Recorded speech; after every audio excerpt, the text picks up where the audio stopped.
నమస్కారం అండి. గాయత్రి భక్తి మరియు ఆధ్యాత్మిక ఛానల్కి మీకు స్వాగతం, సుస్వాగతం. ఈరోజు మనం దత్తాత్రేయ స్వామి యొక్క జన్మరహస్యం తెలుసుకుందాం రండి. ఈ సృష్టిలో త్రిమూర్తులు ఒక్క శిశువుగా జన్మించిన అద్భుతం తెలుసా?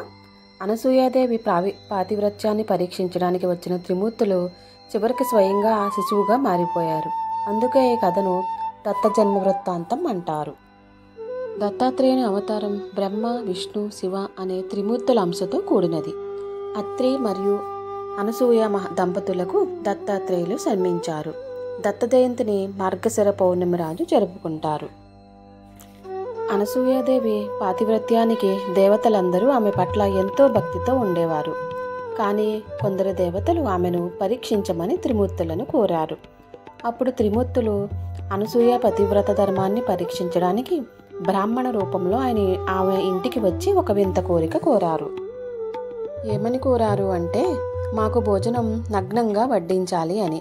అప్పుడు అనసూయమాత తన పతివ్రత ధర్మంతో ఆ త్రిమూర్తులను శిశువులుగా మార్చివేసింది. మాతృవాత్సల్యంతో తన స్తన్యాన్ని వారికి ఇచ్చి వారి ఆకలి తీర్చింది. ఈ సంఘటనతో సంతృప్తి చెందిన త్రిమూర్తులు వారిని వరం కోరుకోమని అడిగారు. అప్పుడు అనసూయ తనకు త్రిమూర్తుల అంశతో పుట్టే కుమారుడు కావాలని కోరుకుంది. అనసూయ కోరిక మేరకు త్రిమూర్తులు తమ అంశలను ఆమెకు ప్రసాదించారు. అందుకే ఆమెకు దత్తాత్రేయుడు జన్మించారు. పుణ్యప్రదమైన శ్రీ దత్త జయంతి నాడు దత్తావతారం గురించి కథను చదివినా విన్నా సకల శుభాలు చేకూరుతాయని విశ్వాసం. ఓం దత్తాత్రేయాయ నమః.